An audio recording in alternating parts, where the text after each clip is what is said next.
Assalamu alaikum hurmatli gözləyicilər. Allah xalasına bir də işçi rayını bol tutdu. Görüb bu xəbər parvəslə.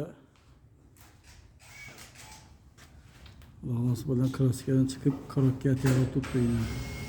Görüp bu xəbər parvəslə Krasker vuruşuna qalın. Tepkisi çok ki. Allah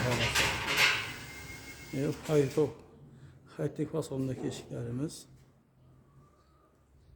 Bundan da o da halasa Karona Sevet, Gümüş Urgan, Krasya Urgan yine. Bu da başlayıp bitik tuttu. Aynı Lisa kart tuttu yine. Görüp bak haber parasıyla. Karona Sevet 08'lik materyal. Aynı işlerimizden de bitik tuttu. Yine aynı işlerimiz tiyarı da halasa. Cayna salsak oldu. Bu da halasa hem kiyenkinelerde gösterip temizliği videolarımızda.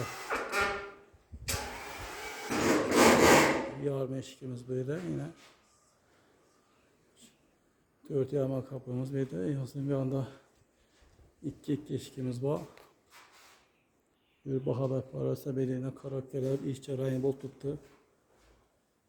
Görüp haber parası da bu da halası.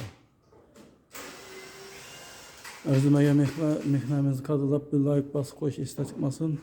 Kanalımıza abone olmasanız abone olup bu da halasa. İşlerimiz yakın olsa ki ben şunun hizmetle geldi olsa telefon təvəzdə telefonumuz boladı da halasa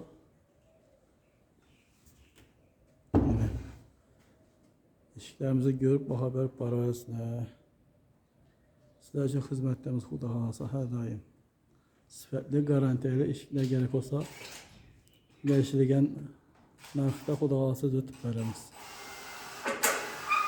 Sağ olun, selamet olun.